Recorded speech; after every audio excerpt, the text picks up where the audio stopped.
Hello बच्चों, मैं हूं राकेश अधिकारी। आप सभी का स्वागत है मेरे YouTube चैनल फिजिक्स अध्ययन में। देखिए बच्चों, आज हम स्टार्ट करेंगे क्लास 12th के फिजिक्स के आपके पास चैप्टर नंबर 3 को। ठीक है, अब देखिए, इससे पहले हम 2 चैप्टर पढ़ चुके हैं। उन चैप्टरों में हमने अध्ययन किया था स्थिर आवेश, उसके गुण तथा उसके प्रभावों के बारे में। ठीक है, यानी भौतिक विज्ञान की वह शाखा जिसमें स्थिर आवेश, उसके प्रभाव और उसके गुणों का अध्ययन किया जाता है, उसको कहते हैं स्थिर वैद्युतिकी। और यहां से हम स्टार्ट करेंगे गतिमान आवेश के बारे में। कौन से आवेश के बारे में? गतिमान आवेश के बारे में। गतिमान आवेश, ठीक है। इससे पहले के चैप्टरों में हमने गतिमान आवेश के बारे में कुछ अध्ययन ही नहीं किया था। ठीक है, वहां सिर्फ स्थिर आवेश के बारे में अध्ययन किया था, यानी इसको कहते हैं चार्ज एट मोशन। अब देखिए, भौतिक विज्ञान की वह शाखा जिसमें गतिमान आवेश, उसके प्रभाव तथा उसके गुणों का अध्ययन किया जाता है, वह कहलाती है आपके करंट इलेक्ट्रिसिटी। Current electricity.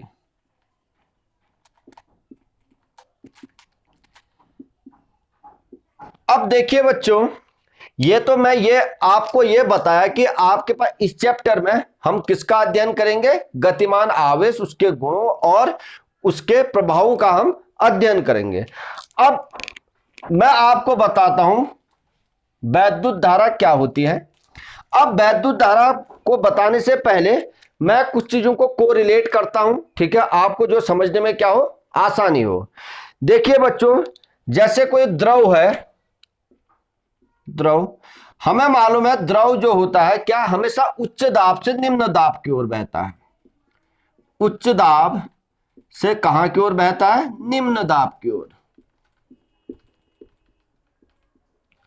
और आपके पास जो ऊष्मा होती है, ऊष्मा, वो कहां से कहां की ओर बहती है? उच्च ताप से,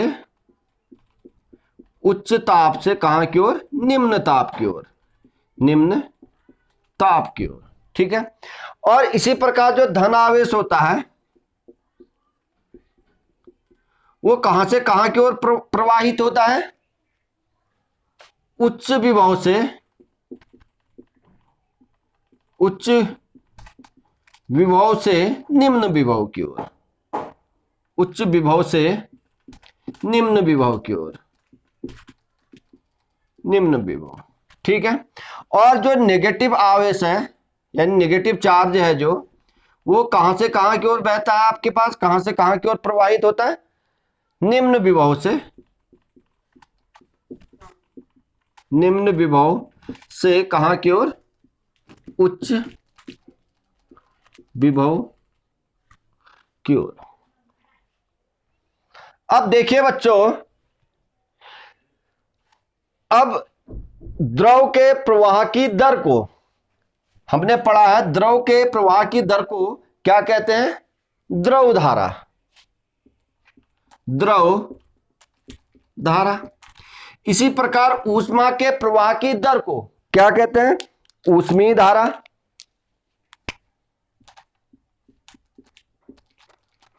ऊष्मीय धारा। अब विद्युत धारा किसे कहेंगे? विद्युत धारा।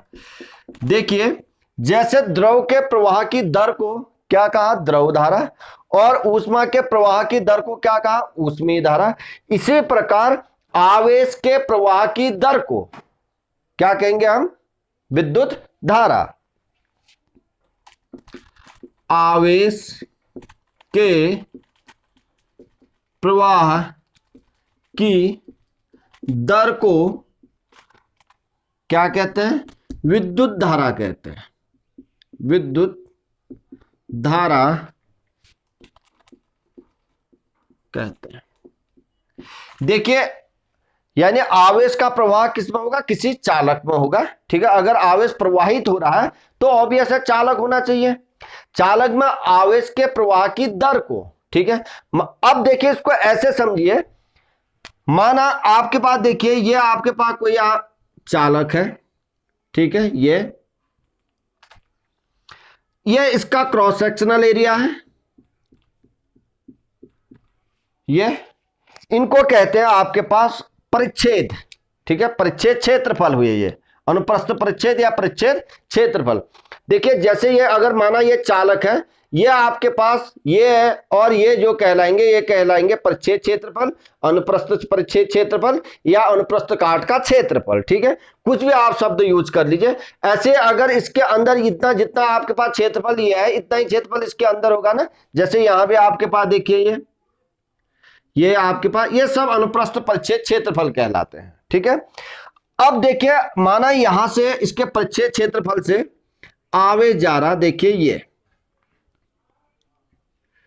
माना टी समय में यानी टी सेकेंड में आवेश कितना गया, क्यू कूलाम गया, तो इसके एक सेकेंड में कितना जाएगा आपके, देखिए एक सेकेंड में आवेश कितना जाएगा आपके पास, एक सेकेंड में प्रवाहित आवेश तो क्यू अपॉन टी, ठीक है, इतना कूलाम पर सेकेंड। अब देखिए यही आपके पास क्या है, धारा है आई बराबर क्यू अपॉन टी, ठीक है। आवेश प्रवाह की दर यानी जितना आपके समय में जितना आवेश गया उस समय से हम क्या कर देंगे, भाग कर देंगे, ठीक है। तो आवेश प्रवाह की दर को ही क्या कहते हैं, विद्युत धारा कहते हैं। अब देखिए इसकी दूसरी परिभाषा लिखिए,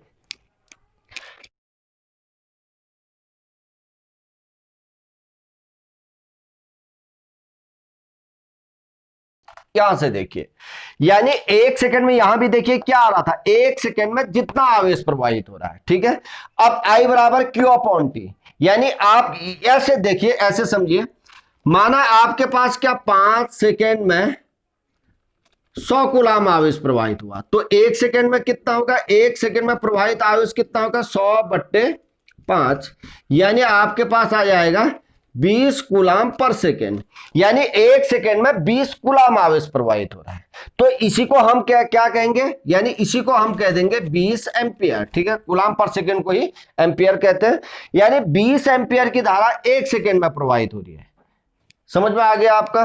तो ये आपके पास दो ये आपके पास डेफिनेशन से है, ठीक है, और इसके आपके पास जो आपके इसका फॉर्मूला बना आई बराबर क्यू अपॉन टी। अब देखिए लेकिन आपका क्या, अगर आपके पास आवेश एक समान रूप से प्रवाहित नहीं हो रहा, यानी समान समय अंतराल में अगर समान आवेश प्रवाहित नहीं हो रहा, तो आपके पास फॉर्मूला अलग लग जाएगा। अगर समान समय अंतराल में समान आवेश प्रवाहित हो रहा है तो उसके लिए यह फॉर्मूला हुआ। देखिए ये आपके पास कोई चालक है, ये अब इस यहां से आवेश प्रवाहित हो रहा है। अब यहां से समझिएगा, माना पहले 5 सेकेंड में आपके पास 100 कूलाम आवेश प्रवाहित हुआ, अगले 5 सेकेंड में भी आपके पास, यानी यहां आवेश प्रवाह की दर कितनी हो जाएगी आपके पास, आवेश प्रवाह की दर जो हो जाएगी आपके पास हो जाएगी 100/5 यानी 20, ठीक है, 20 कूलाम पर सेकेंड। अगर अगले 5 सेकेंड में आपके पास क्या 100 कूलाम आवेश प्रवाहित हो रहा है, फिर भी आवेश प्रवाह की दर कितनी हो जाएगी 20 कूलाम पर सेकेंड, यानी एक कूलाम आपके पास एक सेकेंड में 20 कूलाम। अगले 5 सेकेंड में भी अगर आपके पास क्या 100 कूलाम आवेश प्रवाहित हो रहा है, यानी प्रत्येक टाइम इंटरवल में आपके पास क्या हो रहा है, बराबर आवेश प्रवाहित हो रहा है। तो आपके पास ये देखो ये भी क्या आ जाए 20 कूलाम पर सेकेंड, तो इसके लिए ये वाला फॉर्मूला लगेगा, ठीक है। ये होता है स्टेडी करंट यानी डीसी करंट का, ठीक है, यानी समान समय अंतराल में यानी समय के साथ आवेश के प्रवाह में कोई परिवर्तन नहीं हो रहा है, ठीक है। अब यदि बच्चों देखिए दूसरा लेते हैं, अगर आपके पास क्या आवेश के प्रवाह में समय के साथ क्या हो रहा है, परिवर्तन हो रहा है, तो देखिए अब पहले 5 सेकेंड में माना आवेश प्रवाहित हुआ 100 कूलाम, अगले 5 सेकेंड में आवेश प्रवाहित हो रहा है 50 कूलाम, अगले 5 सेकेंड में आपके पास आवेश प्रवाहित हो रहा है 25 कूलाम, अगले 5 सेकेंड में आवेश प्रवाहित हो रहा है आपके पास चलिए 125 कूलाम। यहां आवेश प्रवाह की दर समय के साथ बदल रही है, देखिए तो समय के साथ अगर बदलते हैं यहां कितना हो रहा है, देखो प्रवाह की दर, ठीक है, 20 कूलाम पर सेकेंड, यहां देखिए 10 कूलाम पर सेकेंड, यानी 1 सेकेंड में 10 कूलाम आवेश प्रवाहित हो रहा है। यहां देखिए 5 कूलाम पर सेकेंड, और यहां देखिए आपके पास 25 कूलाम पर सेकेंड। हर 5 सेकेंड के बाद देखिए इसके आवेश की प्रवाह की दर क्या हो रही है, बदल रही है। तो इसके लिए फॉर्मूला आता है बेटे I बराबर D Q upon D T. यहां बच्चे बहुत कंफ्यूज होते हैं, I बराबर D Q upon D T, या ये जो लिखे या ये जो लिखे। अगर आपको मैंने कहा अगर समय के साथ यानी आपके पास आवेश के प्रवाह में कोई परिवर्तन नहीं हो रहा है तो ये वाला फॉर्मूला, अगर समय के साथ आवेश के प्रवाह में परिवर्तन हो रहा है यानी आवेश के प्रवाह की दर में परिवर्तन हो रहा है तो फिर उसके लिए कौन सा फॉर्मूला आएगा, ये वाला फॉर्मूला आएगा। बच्चों ध्यान से सुनिएगा और इसको समझिएगा, ठीक है। लेकिन इस चैप्टर में हम यहां जो बात करते हैं वो इसी की करते हैं क्योंकि स्टेडी करंट की ही बात होती है, ठीक है। अब चलिए ये आपके समझ में आ गया, इसके स्क्रीनशॉट ले लीजिएगा, आप इसको देख लीजिएगा, ठीक है, नोट्स बनाइए। अब अगला मैं आपके पास यहां से देखिए इस वाले फॉर्म, फिर इनको और बताऊंगा मैं, ठीक है। यहां इस फॉर्मूले से देखिए विद्युत धारा I बराबर मेरे पास क्या है, Q अपॉन T। माना यदि आपके पास Q बराबर 1 कूलाम है और T बराबर 1 सेकेंड है, तब I बराबर क्या कितना हो जाएगा, 1 एम्पियर, ठीक है। यानी I बराबर क्या है, 1 एम्पियर। अब यहां से 1 एम्पियर की परिभाषा बताता हूं मैं, ठीक है।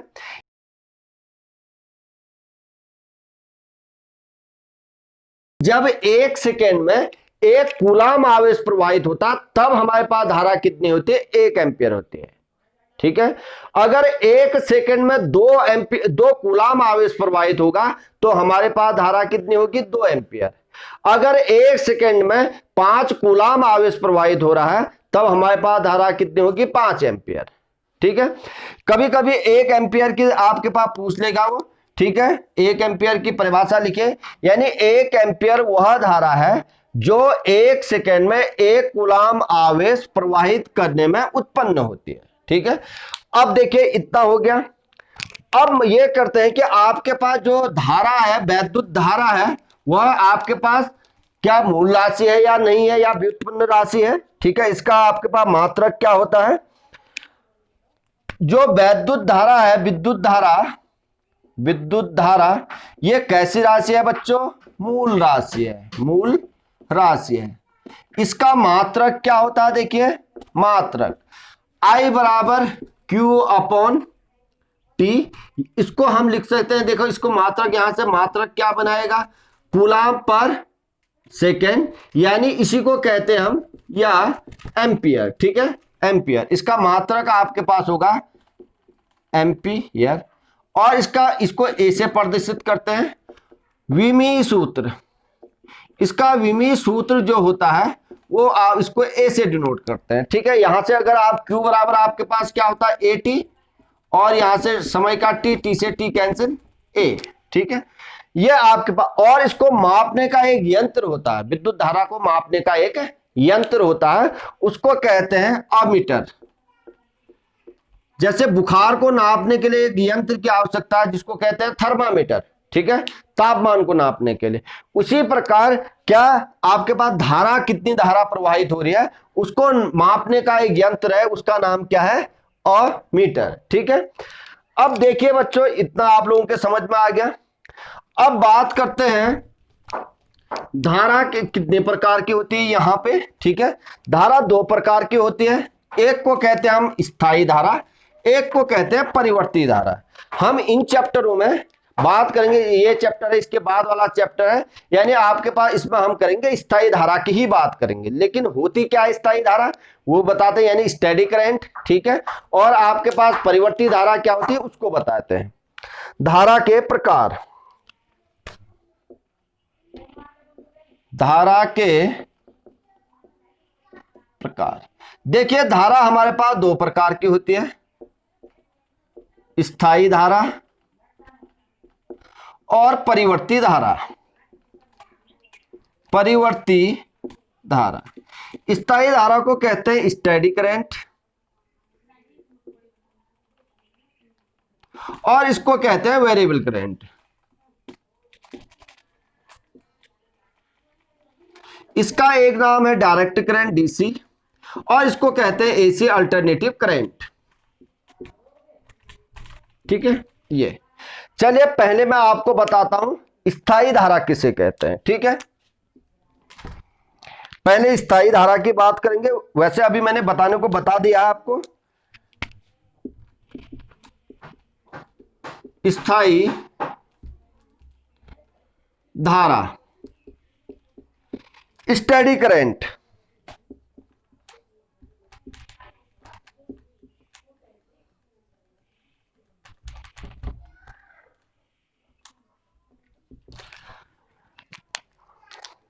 यानी आपके पास यदि आवेश के प्रवाह की दर समय के साथ परिवर्तित नहीं होती है। ठीक है, आवेश के प्रवाह की दर समय के साथ परिवर्तित नहीं होती है, तो इस प्रकार की जो धारा होती है उसी को हम क्या कहते हैं, स्थायी धारा कहते हैं। ठीक है, देखिए वो समझाने को, पहले आपके पास 5 सेकेंड में आपके पास कितनी है, 100 कूलम। अगले 5 सेकेंड में भी आपके पास कितनी धारा प्रवाहित हुई, 100 कूलम। अगले 5 सेकेंड में आपके पास धारा प्रवाहित हुई 100 कूलम। तो इनका आपके पास देखिए आवेश प्रवाह की दर यहां से कितनी हो जाएगी, यानी इसका भाग इसमें देखेंगे, यानी 1 सेकेंड में प्रवाहित आवेश कितना हो जाएगा, 20 आपके पास कूलम पर सेकेंड। ठीक है, यानी 1 सेकेंड में 20 कूलम आवेश प्रवाहित हो रहा है। यहां भी आएगा 20 कूलम पर सेकेंड, देखिए यहां भी आएगा 20 कूलम पर सेकेंड। तो यहां से हम कह सकते हैं कि यहां क्या आवेश के प्रवाह में समय के साथ, आवेश के प्रवाह की दर में समय के साथ कोई परिवर्तन नहीं हो रहा। देखिए 20 है सब में। ठीक है, तो इस प्रकार की जो धारा होगी उसको हम कहते हैं स्थायी धारा, यानी हमेशा एक जैसी धारा, स्टेडी करंट। ठीक है, धारा में कोई परिवर्तन नहीं हो रहा। पहले अगर 5 मिनट में 100 कूलम आपके पास धारा पर आवेश प्रवाहित हो रहा है, और अगले 5 मिनट में भी 100 कूलम ही आवेश प्रवाहित हो रहा है, यानी समय के साथ कोई परिवर्तन नहीं हो रहा है आवेश के प्रवाह में। ठीक है, तो इसकी परिभाषा होती है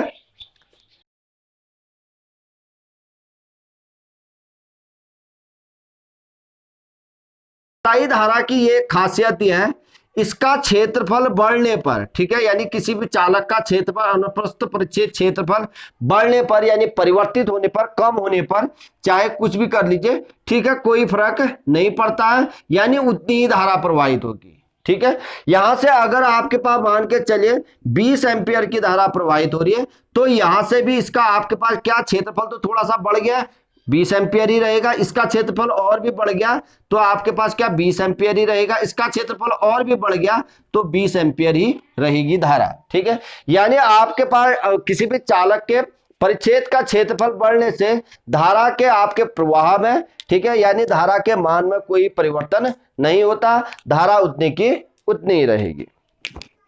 अब चलिए दूसरा करते हैं परिवर्ती धारा।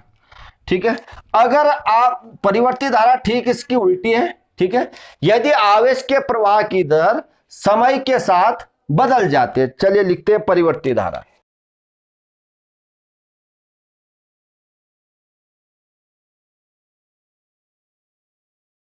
के तौर पर देखिए, समझिए, माना पहले 5 सेकेंड में आपके पास आवेश प्रवाहित हुआ 100 कूलम, तो आवेश प्रवाह की दर कितनी हो जाएगी, 20 कूलम पर। और अगले आपके पास 5 सेकेंड में, चलिए ये आपके पास था 50 कूलम। देखिए अब आवेश परिवर्तन की दर यानी धारा कितनी हो जाएगी हमारे पास, 10 कूलम पर सेकेंड, यानी 1 सेकेंड में 10 कूलम आवेश प्रवाहित हो रहा है।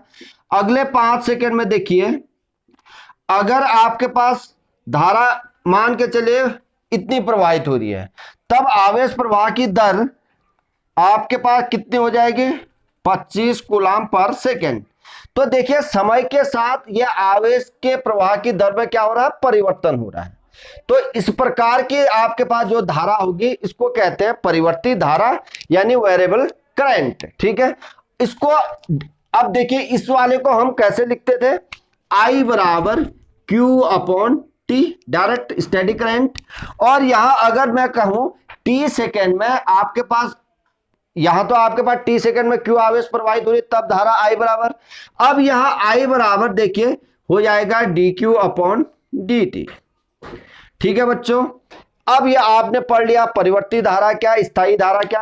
अब इन दोनों के बीच में ग्राफ खींचता हूं। ठीक है, आप स्क्रीनशॉट ले लीजिए, पढ़ लीजिए, इनको देख लीजिए।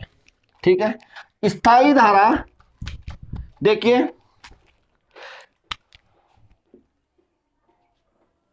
यहां की ओर टाइम है, ये आपके पास टाइम इंटरवल है, टी टाइम लगा लीजिए, 5-5 सेकेंड लगा लीजिए, कुछ भी लगा लीजिए। ठीक है, और यहां की ओर धारा आई है। चलिए मैं आपके पास, ये आपके पास delta T delta T delta T delta T. ठीक है, अब मैं आपके पास न्यूमेरिकली आपको ये 5 सेकेंड मान के चलिए, 5 सेकेंड में माना इधर आपके पास धारा पहुंची इधर। ठीक है, यानी यहां अगले 5 सेकेंड में धारा कहां, यहां अगले 5 सेकेंड में धारा यहां, अगले 5 सेकेंड में धारा यहां। यानी पहले 5 सेकेंड में 20 एम्पियर, दूसरे 5 सेकेंड में भी 20 एम्पियर, अगले आपके पास 5 सेकेंड में भी 20 एम्पियर, अगले 5 एम्पियर में भी 20 सेकेंड। तो इस प्रकार जो आपके पास देखिए ऐसे आपके पास ये होगा। ठीक है, इसको कहते हैं स्टेडी करंट, यानी आपके पास स्थायी धारा। ये स्थायी धारा का ग्राफ है। अगर अब देखिए समय के साथ आपके पास क्या आवेश की प्रवाह की दर बदलती रहती है। पहले यहां थी देखिए, फिर समय जैसे जैसे ज्यादा हो रहा है, ये भी आपके पास क्या हो रही है, धारा भी बढ़ती जा रही है। तो इस प्रकार की जो धारा होगी इसको हम कहेंगे परिवर्ती धारा। आ रही ना बात समझ में। यानी पहले 5 सेकेंड में देखिए, पहले 5 सेकेंड में माना 13 एम्पियर थी, अगले 5 सेकेंड में 50 एम्पियर होगी, उससे अगले आपके पास होगी 60 एम्पियर होगी, फिर उससे आपके पास 55 एम्पियर होगी। इस तरीके से अगर धारा आपके पास प्रवाहित आपके पास क्या है, परिवर्ती हो रही है। ठीक है, बदल रही है, हर आपके पास टाइम इंटरवल में क्या हो रहा है, आवेशों के प्रवाह की दर क्या हो रही है, परिवर्तित हो रहा है। तो इस प्रकार की धारा को हम कहते हैं परिवर्ती धारा। अब प्रश्न यह उठता है बच्चों कि आपके पास कोई भी धारा स्थायी धारा कैसे रहती होगी और कोई भी धारा परिवर्ती धारा कैसे रहती होगी। ठीक है, अब चलिए स्थायी धारा कैसे रही होगी इसको बताता हूं मैं। देखिए ये चालक है। ठीक है, चालक है, ये कोई चालक तार है, इसको मैंने बैटरी से जोड़ दिया। ये पॉजिटिव टर्मिनल है और ये बैटरी का आपके पास नेगेटिव टर्मिनल है, थोड़ा सा समझने के लिए। अगर ये चालक का ए सिरा है, ये चालक का बी सिरा है, यदि चालक के सिरों के बीच विभवांतर को हम क्या कर दें, स्थायी कर दें। ठीक है, स्थायी करने का मतलब हमेशा दोनों ये चालक के सिरों के बीच जो विभवांतर है एक जैसा रहे। मान के चलिए देखिए आपके पास माना 10 वोल्ट ही है। ठीक है, अभी 10 वोल्ट है, 5 मिनट बाद भी 10 ही वोल्ट रहेगा, 15 मिनट बाद भी 10 वोल्ट रहेगा, 10 मिनट बाद भी 10 वोल्ट रहेगा, 25 मिनट बाद भी। यानी इन आपके पास चालक के सिरों के बीच विभवांतर में अगर कोई परिवर्तन नहीं होता है तो धारा आपकी होती है स्थायी धारा। इसी का उल्टा, अगर चालक के आप समय के साथ चालक के आपके पास जो आपके पास टर्मिनल से है ये, ठीक है, सिरे हैं ए बी, इनके अगर आपके पास जो विभवांतर होगा, विभवांतर में अगर आप लगातार परिवर्तन होते रहता है तो धारा क्या होगी, स्थायी होगी। ठीक है, अभी मान के चले 10 एम्पियर था, 10 वोल्ट था इनके सिरों के बीच आप विभवांतर, थोड़ी देर में आपने देखा कि 15 वोल्ट हो गया, फिर थोड़ी देर में आपने देखा 25 वोल्ट हो गया। अगर विभव अगर आपके पास परिवर्तित हो रहा है, यानी इसके सिरों के बीच अगर विभवांतर आपके पास क्या है, स्थायी नहीं है, परिवर्तित होते रहता है, तो इस प्रकार जो आपके पास धारा उत्पन्न होगी वो आपके पास होगी परिवर्ती धारा उत्पन्न होगी। ठीक है बच्चों, अगर अगर समय के साथ उसके आपके पास चालक तार के सिरों के बीच का विभवांतर परिवर्तित नहीं है, यानी विभवांतर स्थायी है, विभवांतर में कोई परिवर्तन नहीं हो रहा है, तब आपके पास जो धारा उत्पन्न होगी वो कैसी धारा उत्पन्न होगी, स्थायी धारा उत्पन्न। अब देखिए मैं आपको बताता हूं कि 1 एम्पियर धारा प्रवाहित होने में कितने इलेक्ट्रॉन प्रवाहित हुए होंगे। ठीक है, अब देखिए 1 एम्पियर धारा में आवेश कितना है, 1 कूलाम, तो 1 कूलाम आवेश कितना है, 1 कूलाम। Q बराबर मेरे पास क्या होता है, Ne। ठीक है, यहां से N बराबर क्या हो जाएगा, Q अपॉन E, तो N बराबर Q1 आपके पास E की value 1.6 into 10 to the power minus 19, ठीक है। तो n बराबर आपके पास यहां से देखिए यह होता है 6.25 इंटू 10 टू द पावर 18, यानी जब आपके पास एक सेकेंड में कितना 6.25 into 10 to the power 18 coulomb 10 to the power 18 coulomb प्रवाहित हुए होंगे, तब 1 एम्पियर की धारा उत्पन्न होगी। देखिए यह आपके पास कोई चालक है, यहां से देखिए आपके पास यह कोई चालक है, यहां से देखिए अगर एक सेकेंड में कितने इलेक्ट्रॉन प्रवाहित हुए होंगे 6.25 इंटू 10 टू द पावर 18, अगर एक सेकेंड में इतने इलेक्ट्रॉन प्रवाहित हुए होंगे यहां से, तब आपके पास क्या धारा कितनी उत्पन्न हुई होगी 1 एम्पियर धारा। आप यहां से कह सकते हैं कि 1 एम्पियर धारा उत्पन्न करने के लिए कितने इलेक्ट्रॉन प्रवाहित होने चाहिए 6.25 इंटू 10 टू द पावर 18, ठीक है बच्चों। अब देखिए 1 एम्पियर धारा कितने बराबर 6.25, ठीक है 6.25 इंटू 10 टू द पावर 18, ठीक है, इतने आपके पास कूलाम पर सेकेंड, ठीक है, यह आपके पास जाएगा, ठीक है।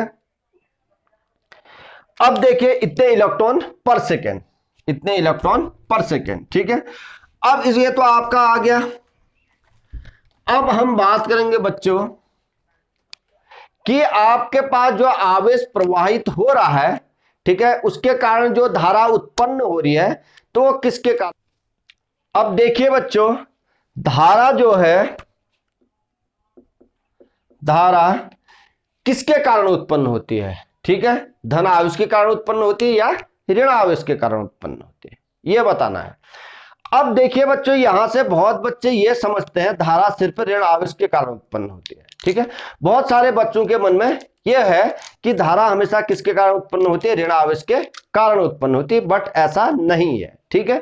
धारा जो है धन और ऋण दोनों आवेशों के कारण उत्पन्न होती है। धारा आपके पास क्या धन पॉजिटिव तथा नेगेटिव, ठीक है, नेगेटिव दोनों प्रकार के आवेशों के कारण, दोनों प्रकार के आवेशों के कारण उत्पन्न होती है।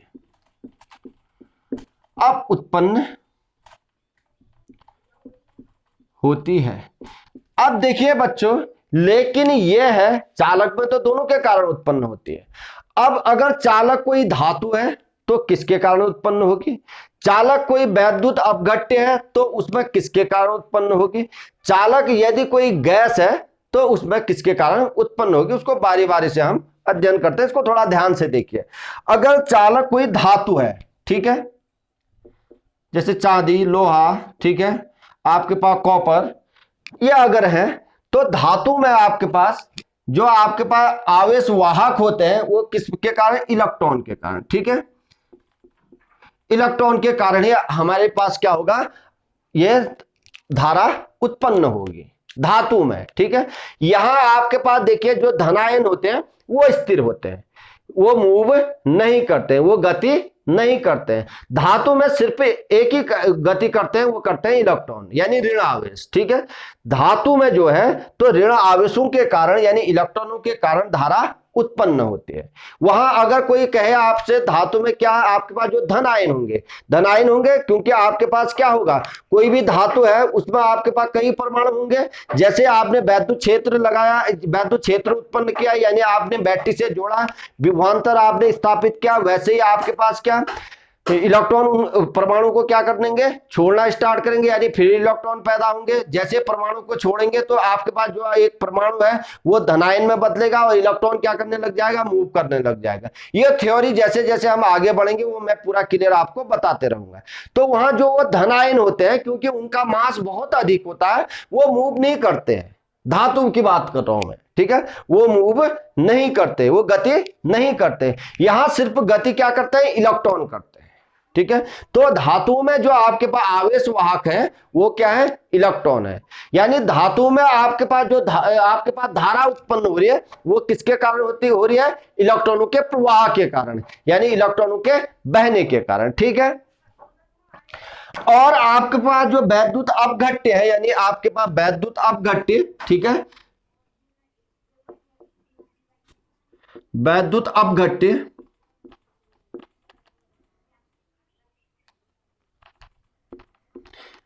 जैसे कॉपर सल्फेट, CuSO4, NaCl आदि, ठीक है, आदि। अब देखिए कॉपर सल्फेट का कोई घोल है तो उसमें भी धारा प्रवाहित हो रही है, वो भी चालक का काम करता है। ठीक है। अब लेकिन इसमें क्या होगा, इसमें सिर्फ आपके पास धन आयन जाएंगे, ऋण आयन जाएंगे, क्या जाएगा। ठीक है। अगर इसमें भी वैद्युत क्षेत्र उत्पन्न कर देते हैं, इसको भी हम किसी बैटरी से लगा देते हैं तो CO ये टूट जाता पॉजिटिव, 2 पॉजिटिव चार्जेज, ठीक है, और SO4 नेगेटिव। अब यहां जो ये आपके पास हो जाएगा ये वाला Na पॉजिटिव और Cl नेगेटिव। यहां जो है बच्चों, यानी आपके पास द्रव में आपके पास जो ये आपके पास वैद्युत अपघट्य में है, द्रवी होगा, ठीक है, घोल है, ठीक है। तो इसमें जो आवेश वाहक होते हैं वो आपके पास धनायन और ऋणायन दोनों होते हैं। ठीक है। ऐसा नहीं कि कॉपर नहीं जाएगा, ऐसा नहीं कि SO4 उधर ही खड़ा रहेगा, दोनों मूव करते हैं। ठीक है। अब ये इसको धनायन कहते हैं, इसको ऋणायन कहते हैं, इसको ऐसे इसमें ये धनायन और ये ऋणायन। ठीक है। इसमें ऐसा नहीं कि कोई स्थिर रहेगा, दोनों मूव करेंगे। ठीक है। धनायन और ऋणायन, तो यहां धनायन और ऋणायन दोनों के कारण आवेश प्रवाह, ये आपके पास धारा उत्पन्न होती है। ऋणायन और धनायन और ऋणायन दोनों के कारण कि यहां क्या होगी, धारा उत्पन्न होगी। ध्यान रखिएगा। ठीक है। वैद्युत अपघट्य में यानी जो आपके पास घोल होंगे जैसे CuSO4 NaCl, इनमें जो है बेटे आपके पास जो है धारा उत्पन्न दोनों के कारण होते, कोई भी स्थिर नहीं रहता, दोनों मूव करते हैं। ठीक है। ये भी धनायन भी और ऋणायन भी, ठीक है, दोनों मूव करेंगे। अब बात करते हैं गैस की। अब इसमें देखिए बच्चों, वैसे तो सामान्य अवस्था में गैस जो होती है वो आपके पास इंसुलेटर है, ठीक है, यानी आपके पास कुचालक है। ठीक है। इसमें आप क्या धारा प्रवाहित नहीं हो सकती। ठीक है। आवेश प्रवाहित नहीं हो सकता तो धारा कहां से प्रवाहित होगी। लेकिन कुछ स्पेशल कंडीशन में, आयनीकरण की स्थिति में, ठीक है, आयोनाइजेशन स्टेट में, तो इसमें धारा प्रवाहित हो जाती है। ये मैंने पूरे आयोनाइजेशन स्टेट क्या होती है मैंने जब आपके संधारित्र और उससे पहले धारिता जब बताई होगी, ठीक है, उसकी वहां मैंने पूरा समझाया, तो जिसने नहीं देखा पुराना वीडियो देख लें। ठीक है। अब देखिए बच्चों, उस कंडीशन में जब हम क्या करते हैं, तो उस कंडीशन में जो है आपके पास किसी भी गैस में देख लीजिए, उसमें आपके पास क्या, एक तो धनायन, यानी आपके पास धनायन और इलेक्ट्रॉन दोनों में टूट जाता है। तो यहां आपके पास धन आयन और इलेक्ट्रॉन, ठीक है, दोनों ही आवेश वाहक का काम करते हैं। ठीक है। यहां धनायन और इलेक्ट्रॉन दोनों ही आवेश वाहक का काम करते हैं। गैसों में जो है धारा धनायन और इलेक्ट्रॉनों के कारण उत्पन्न होती है, यानी इनके मूव करने के कारण। ठीक है। दोनों मूव करेंगे। और वैद्युत अपघट्य यानी लिक्विड में आपके पास क्या, धारा जो द्रव में जो है धारा जो उत्पन्न होती है किसके, धनायन और ऋणायन दोनों के कारण। ये उदाहरण के तौर पे मैंने दो आपके पास ये अपघट्य ले रखे हैं। और आपके पास धातु में जो है धारा उत्पन्न होती है सिर्फ इलेक्ट्रॉनों के प्रवाह के कारण। ठीक है। इसमें धनायन और ऋणायन दोनों के प्रवाह के कारण वैद्युत अपघट्य, धातु में सिर्फ इलेक्ट्रॉनों के प्रवाह के कारण, और गैस में जो है धनायन और इलेक्ट्रॉनों के प्रवाह के कारण। ठीक है बच्चों, इतना आप लोगों के समझ में आ गया होगा। ठीक है। चलिए अब स्टार्ट करते हैं अगला। अब अगला हम स्टार्ट करते हैं कि जो आपका ये वैद्युत धारा है, ठीक है, ये आपके पास सदिश राशि है या अदिश राशि है। ठीक है। हमें ये तो पता है विद्युत धारा।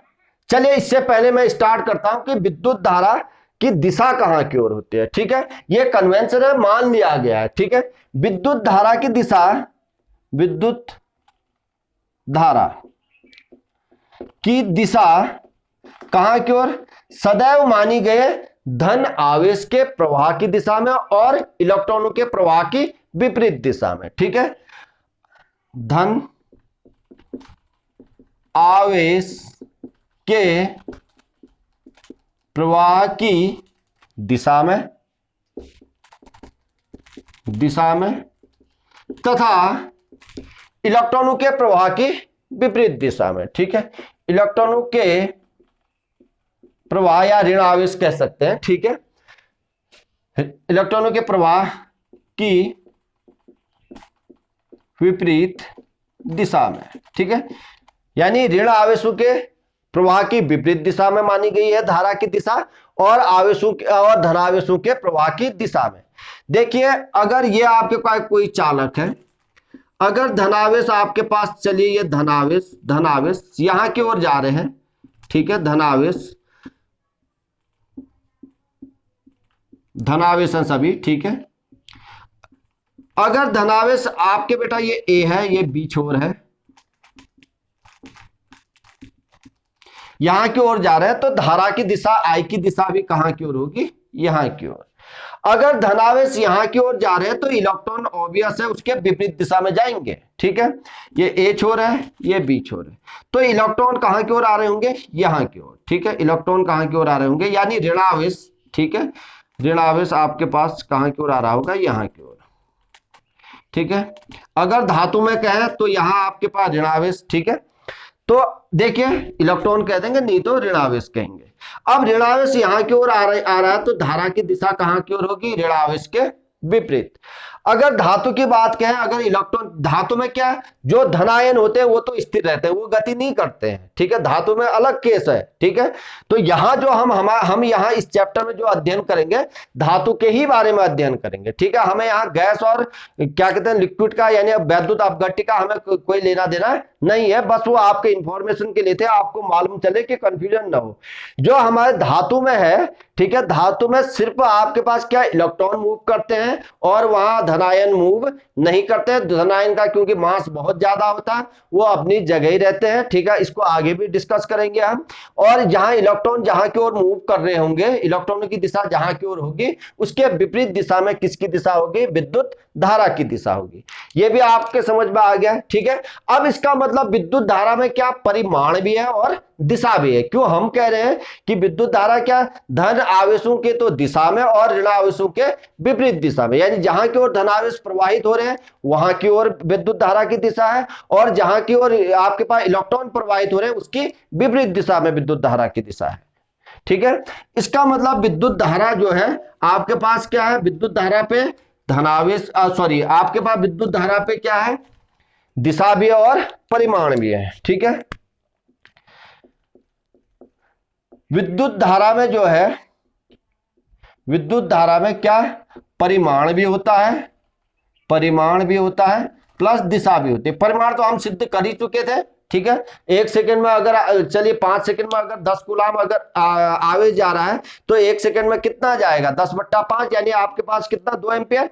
ठीक है, तो अब 2 एम्पियर यानी दिशा, परिमाण तो था ही, अब हमने ये भी हमें मालूम चल गया कि इसमें दिशा भी होती है। अगर कोई भी अगर भौतिक राशि ऐसी है जिसमें परिमाण भी होता है और दिशा भी होता है, तो वो कैसी राशि होती है? सदिश राशि होती है। लेकिन क्या आपके पास विद्युत धारा सदिश राशि है? नहीं जी, ये अदिश राशि है। ठीक है, अब लेकिन वहां जो हम अब डेफिनेशन पढ़ते हैं वो पूरी डेफिनेशन नहीं पढ़ते हैं। ठीक है, वैसे एक्चुअल इसकी डेफिनेशन ये होती है बेटे, कोई भी सदिश राशि तभी सदिश राशि कहलाती है जब उसमें परिमाण भी हो, दिशा भी हो, और वो वेक्टर के योग के नियम का पालन भी करते हो। ठीक है, अब देखिए जो विद्युत धारा है इसके आपके पास क्या है? परिमाण भी है, दिशा भी है। ठीक है, ये वेक्टर के योग के नियम का पालन नहीं करती है, तो ऐसी राशि को कहते हैं टेंसर राशि। ठीक है, एक्चुअल में आपके पास टेंसर, एक्चुअली में जो विद्युत धारा है वो अदिश भी नहीं है, वो क्या है? टेंसर राशि है। टेंसर राशि की डेफिनेशन ये होती है जिसमें परिमाण भी होता है और दिशा भी होती है, लेकिन वो क्या नहीं करता है? आपके पास वेक्टर योग के नियमों का पालन नहीं करता है। लेकिन यहाँ टेंसर कॉन्सेप्ट है नहीं, ठीक है, 11th 12th में, तो इसलिए इसको अदिश कह दिया गया है। ठीक है, अब यहां हम कहेंगे अदिश राशि है। ठीक है, अदिश क्यों? ये हायर आपके पास जो एजुकेशन में तो वहां टेंसर करके है। ठीक है, वहां बहुत पढ़ेंगे आप टेंसर। ठीक है। लेकिन यहाँ टेंसर करके नहीं है, यहाँ सिर्फ आपके पास क्या है, अदिश करके है, ठीक है। क्योंकि टेंसर का कॉन्सेप्ट ही नहीं पढ़ा है तो उसी को हमने क्या कह दिया, अदिश राशि है, ठीक है। अगर कहीं ऑप्शनल में आपसे कोई पूछ दे टेंसर भी आए और अदिश भी आए तो उसमें डेफिनेटली उसका सही आंसर होना है टेंसर, ठीक है। अब देखिए विद्युत धारा कैसी राशि है, यह आपको पता चल गया, अदिश राशि है, ठीक है। विद्युत धारा कैसी है, अदिश राशि है। अब मैंने कहा वेक्टर के योग के नियमों का पालन नहीं करते।